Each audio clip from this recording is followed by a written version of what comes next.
Stuart Vickers, otherwise known as SEO Jesus. Welcome to the show, sir. How are you? Hello, Julian. Thank you very much. And you're currently working on AI agents for your agency right now, right? Yeah, so it's been a long journey. As soon as I finally sat down with Claude Code, installed it on a VPS, I was basically taking all our SOPs, all our processes, and trying to automate them as much as possible. And the idea is we could basically have 80-90% of the agency running on a single server. I have now backtracked some of that just because of how long I was spending just to fix everything. Obviously, you're a link builder as well. You know how some webmasters, some will do PayPal, some want bank transfer, and you've got so much variation that we can never get the agent to actually coherently think on its feet and actually adapt each time. Whereas at the end of the day, some of my virtual assistants are not that expensive, and I realize they can just run these things for you. So I think there's almost been a bit of a U-turn. I think the automations are fabulous. What we're now doing is actually basically putting the VAs in the driving seat, so they get access to the Claude Code server, but they can actually think on their feet and manage it rather than just relying on these automations that ultimately blow up in your face. I've had both sides of the situation. Like, for example, I remember when we switched from like human videos all day to AI avatar videos on the main channel, and I was like, this is amazing, we're getting the same amount of views, but then conversions just like plummeted straight away. And I often wanted to ask you about that, because I know you were always saying about how your AI videos were outperforming the human videos, but then the comments were full of abuse and people were really annoyed. So I thought, is that rage bait that's getting you more reach just because people are engaging with it so much more? Well, so let me let my cat out, trying to let it go run wild. So yeah, no, that's an interesting one. I actually saw the same thing on Kyle Roof's channel, where he's getting like 10 times more views now, but like at the same time there's a lot of people raging in the comments. I think that you just hear more from the people that don't like what you're doing. It might be 100%. Like one, yeah, and you probably know that like 1% might hate the AI avatar, but you'll hear from that 1% the most. Yeah. But yeah, we had the same situation. So I was like, okay, I never need to make human videos again. But I'm still sat here today making human videos because we found like our conversion rate really drops a lot if we don't have any human videos at all. Yeah, it's the same for me, really digging down day after day, just trying to fix all these agents using multiple different LLMs and doing all the evals and audits and trying to keep on polishing it, thinking, you know, we're one day away from this being perfect. So there's that 10-20% issue. We're going to get over that, and then it will just run seamlessly. But yeah, at the end of the day, we're replacing often $500 VAs with that. Whereas I spent literally 3 months of my own time fixing all those different valuable experience. I think everyone needs to be on Claude Code. But at the end of the day, it wasn't good for business because I wasn't going out doing videos, doing marketing, and I was just fixing the automations that ultimately never moved the needle that much. Yeah, I think that's an easy like trap to fall into, isn't it? Bear in mind, like as well, you're probably right in the top 1% of people actually using it in their business, and so like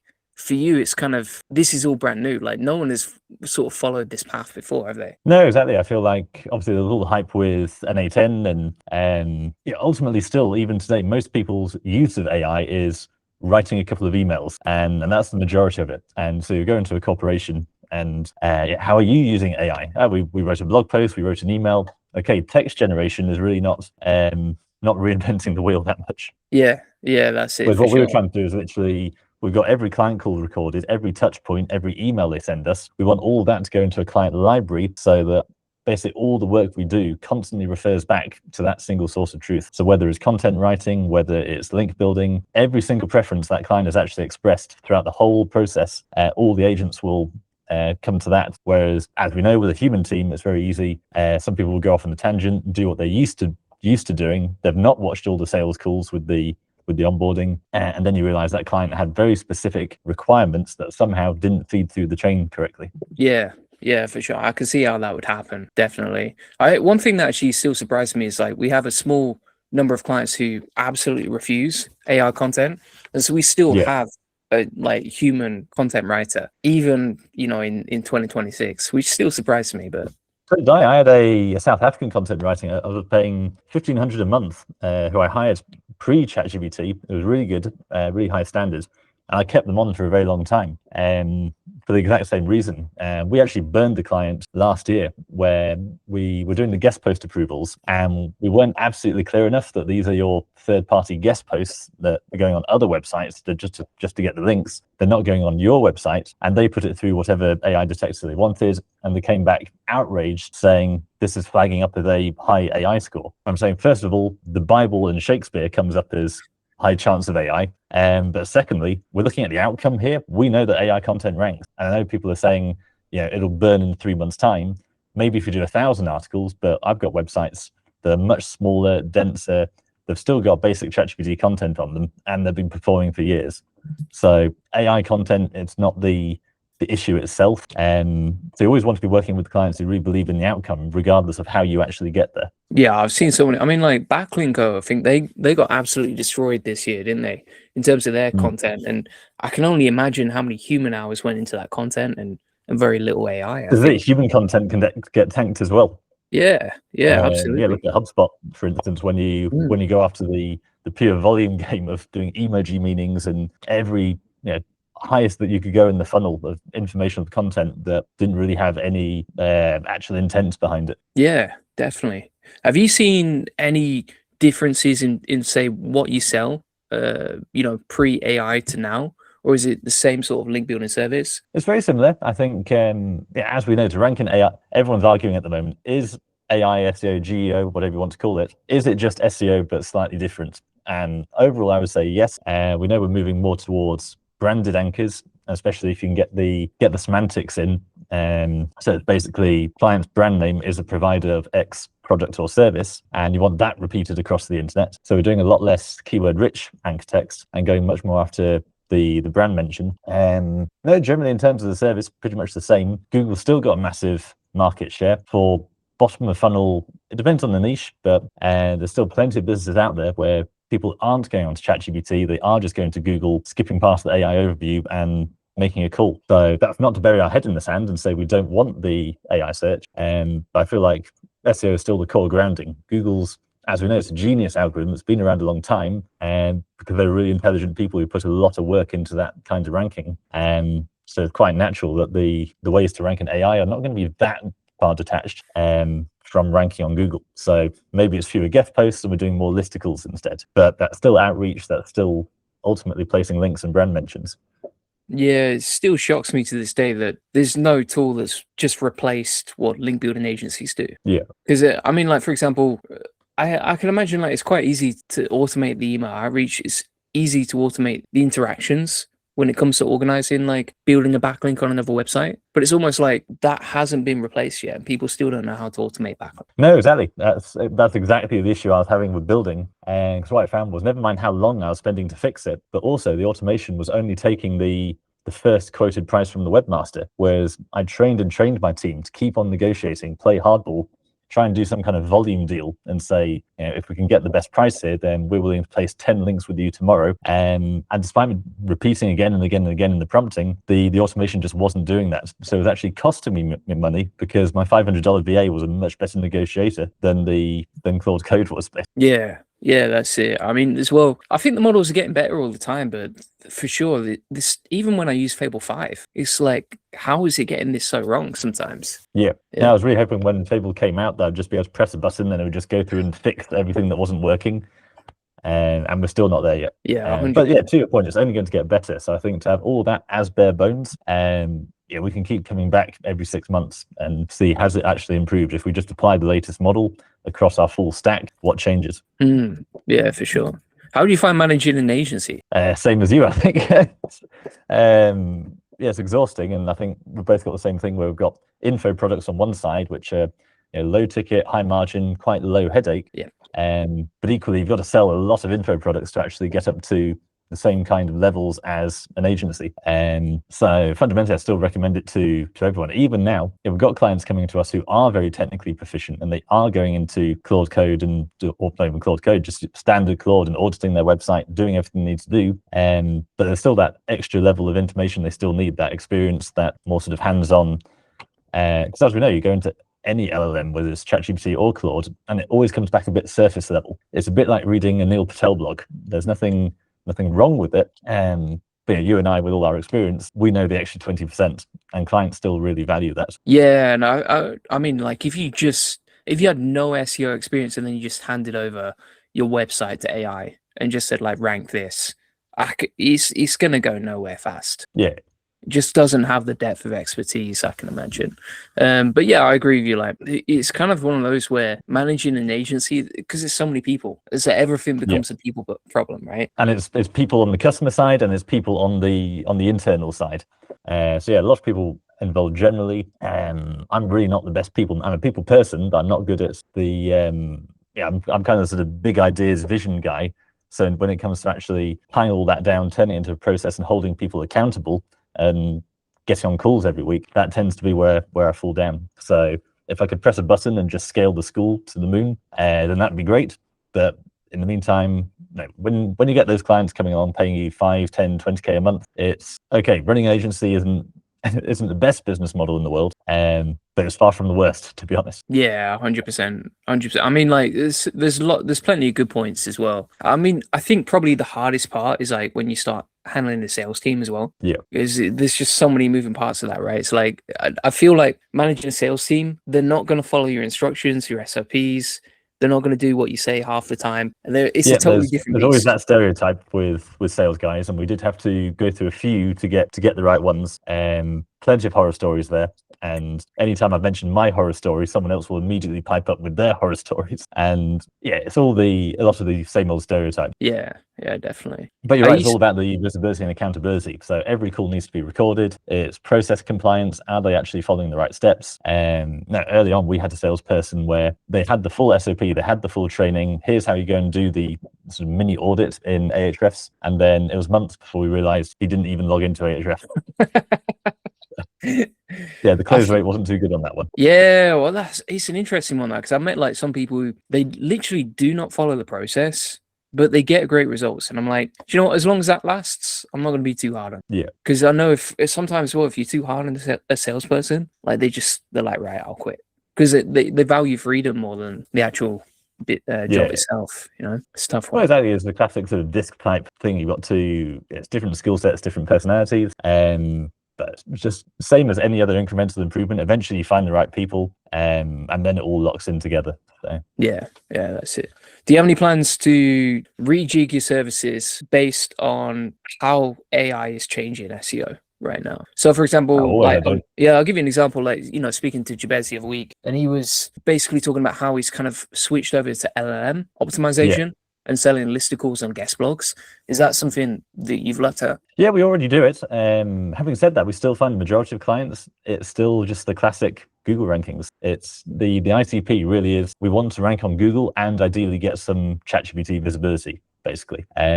We haven't really fully managed to productize AI rankings perfectly. We have services that fit it, that do get results.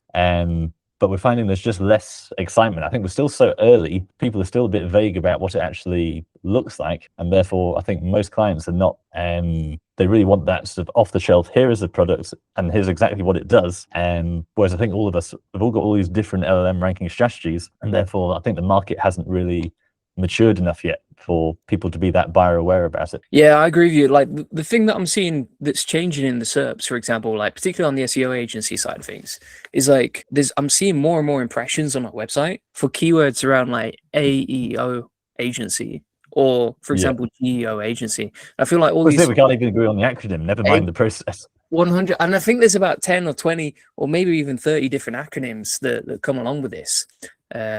But I think, there's going to be a big shift, I think, over the next like 6 to 12 months. I just don't know what it looks like. Yeah, 100%. But at the same time, SEO has always been changing as well. So we're used to adapting with every Google update. In fact, really, in a big way, I think a lot of the limitations we're seeing now, it's not just because of the LLM stuff. I think it's much more to do with just the classic Google SERP changes, where we've got more ads than ever. You now got something like 5 or 6 at the top, even some in the middle of page 1, and then all the different feature snippets and carousels. There's less real estate on page 1 of Google than there ever has been, basically. Have you seen? Yeah, I was going to say, have you seen demand change like for link building? Do you still see it as in demand as it was previously, or? I wouldn't say so. I feel like, again, even pre-ChatGPT, even within SEO, there've been very distinct boom and bust cycles, basically. So we can all name, like yourself, we can name these link building agencies. They've been hyper productized. They aren't a 360 SEO agency. They purely do backlinks or a selection of different packages. And I think probably around, I think it was pre-pandemic, some of those were doing really well. But then since then, we've had all the link building marketplaces come out, and now everyone's got a link building marketplace. So I think that alone has been a very big shift in the market. I agree with you. Yeah, that's something that I've seen. It's like the link builder marketplaces are growing, and then it's like I'm seeing the demand for agencies just drop a little bit, especially like year on year. If I look at the figures, I'm like, okay, sales particularly has dropped. Yeah. I think that's the scary thing with the more of the AI, especially the Claude side, where clients are able to do a lot more of their own stuff, which is great because ultimately it's going to grow the total addressable market. More people getting into SEO, more people actually building businesses, and who therefore want to come to us for that final 20%. But at the same time, I'm sure you've got the same experience. You'll get that client who's just signed up with you come and dump you with a 20-page document that's their Claude analysis of their website, saying, why haven't you done this schema and that schema? And saying, well, FAQ schema hasn't really done anything for about 4 or 5 years now, so that really wasn't a priority. It's not we'll implement it for you, sure, but it's not going to move the needle in the way you think it is, especially as you're trying to rank for injury law in Miami with a 2K budget. Your FAQ schema is not going to change that. We had that problem so commonly. Like, so many people were coming to us saying like ChatGPT says this, or Claude says this, and like obviously it's like confidently hallucinating because it doesn't have any like domain expertise, to the point where I had to like sit down one weekend and just record like a 20-minute video explaining why these AIs are so bad for analyzing a website, particularly for link building, because they don't even have any link building data. And to your question, I actually sometimes always think, is that an opportunity in that should we build SEO services that specifically target what the LLMs are recommending people to do? So therefore, when we do a proposal for someone, is it just all the on-page stuff, all the schema and everything else that Claude and ChatGPT recommend, because that's what people are being told that they actually need when they're self-educating, and therefore downplaying the link building and some of the other products? Yeah, that's something that I've looked at, because for example, you can easily get an API like data for SEO, and then you could easily vibe code a website that does that in like a weekend, I think. Yeah. The other thing I've looked at is like, and I actually tried this out last year, is do you actually need a sales team, or should you send traffic directly to, like an SPP style portal page where people can order online? Have you split tested that by any chance? Not split tested scientifically, especially doing email campaigns and email launches. I love just direct e-com style CTA straight to the offer. But most people are never going to follow through, and then if they do, they buy the cheapest one. So again, it was such a process getting the sales team locked in. But once we got there, of course, it paid off, because suddenly you're doing much more of a negotiation when you do the proper discovery. If you got the sales team that actually follows the process, does proper discovery, in other words, what made the client come to them, what are they looking to achieve, rather than just straight pitch of here's what we offer and shoehorning it into what we think they want, rather than finding out what they're actually looking for and therefore pivoting and tweaking the offer to suit that. And with that, you get over a lot of the budget constraints as well, because of course every business comes to you saying, my budget for SEO, you do SEO, I want SEO, and my budget is $500 a month. As soon as you flip that round into, okay, forget about the SEO, the acronym, whatever it is, if we could look at this one keyword where we can get you into the top 3, and that's going to print for you 5 to 10K a month, how much are you willing to make 5 to 10K a month every single month? And suddenly the whole $500 budget just evaporates, and I'll give you 3K a month right now once you're doing that full process. So honestly, I like both, especially for time limited style offers. But even then, increasingly, we're doing a lot more. Obviously, emails get penalized for having too many links. So what we're finding working really well is the classic just reply to this email, and then that then goes straight to the sales team. And that client is already in the funnel. They've seen the offer, they want it. But again, we're going to find out, do proper discovery, and work out what they're actually looking to achieve. Yeah, I think that's a great way of doing it. Like, improves your email deliverability, and then also they're straight in the funnel in the conversation, aren't they? Yeah. But I agree. I still just love getting the Thrivecart or Stripe notifications of we have had people buy 2-3K just e-com style without a call. But it only really works, we find, in the time limited offers. Yeah, that's. I mean, like when it really worked last year was around Black Friday, and it's just like that's when everyone's spending online, so they're ready to put their credit card into a system, I think. Yeah, definitely. Yeah. How about, for example, and because I can totally relate to you on this, selling an info product versus selling service, how do you get a balance between pitching both in, for example, your content or your marketing? I don't. I drift between. So it was about 2 years ago now. I was very close to just bidding the agency where my courses were doing around 30, 40K per month. Now, bear in mind, that's the margin. Most agencies, even good agencies, their margin only really tends to be 20 to 30%. So to make 20 to 30K in courses is the same as a 100K agency month. Yeah. Now, 100K agency month, I know is a lot of headache, whereas one course launch, not necessarily. But very quickly, you realize you got to be constantly launching, and every month you need that new course ready to go. So these offers do burn out, basically. So same with yourself, I have now flipped over to school. But even then, that's not as, obviously there's a dream. You sign up everyone for $30 a month, whatever it is, and then they stay on for at least a year or so. And the reality you find, as I'm sure you found the same, people sign up for $20 and then they cancel in month one. Because the trouble with the recurring model is the reason people buy courses is that idea of a shortcut. There's a bit of a placebo that if I throw money at this problem, it will solve that problem for me. But very quickly they work out they've actually got to do the work. And so with the community, it doesn't matter how much value you give, you find pretty much everyone gets to month 3 to 4 and realize I've still got that problem I tried to solve, and now I'm paying $50 a month for it, and the problem's not solved yet because I've actually got to log in, go through the courses, and then do some work. So that was a real ceiling I hit with courses. A really nice profit for a while. But yeah, it's not like you're getting these 5, 10K a month retainers where they're going to stay for a year or 2 years. So I do like both. I think to answer your question about the balance, it comes down to an integrated funnel. So I've got my free Church of SEO Jesus school community, very similar model to you, I think. And then my paid Disciples of SEO Jesus community. But regardless, every single one of those who joins then gets contacted by the sales team to try and, again, do discovery. Are they potentially a fit for a service, or are they an agency who could white label us? We've got so many different offers, so many different things we can sell to them depending on these different customer ICPs. So it's all vertically integrated. So everything goes into the free community, and then we've got all the courses in the paid community. That way I'm promoting everything at the same time, both the courses and the agency. Yeah, it makes sense. Yeah, you can like upsell them depending on which part of the journey they're from. Yeah, exactly. And yeah, there's always that debate in terms of, do people buy courses? Yeah, if somebody buys a course, they're not going to then buy a service from you because they're different customer profiles. And that's not true. That's an excuse. We've had clients who signed up for 20K a month having bought the course originally, and stayed with us a really long time. So you really don't need to worry too much about that. I see the sales calls getting booked in, and it used to be I would see every single one because they all came through our application form. Whereas now I'm seeing the calendar filling up with these people I've never even heard of, and it's because someone joined the free school community 2 nights ago. We get so many members joining that I have to keep that Slack channel on mute because we're getting a decent number coming through every day. But then they get dialed, and some of them end up on the calendar for a discovery call. Nice. So, yeah, that's awesome. Cool. All right. Well, I appreciate you being on. Anything we can link to? Glad I wasn't too jet lagged. No. I think you did pretty well considering you're jet lagged. Well, it's jet lagged and hungover, unfortunately. Is there anything we can link to in the description for you? Yeah, probably the Church of SEO Jesus. That'd be best. Sure. Perfect. We'll add that in. All right. Cheers for being on. Okay, great. Talk soon.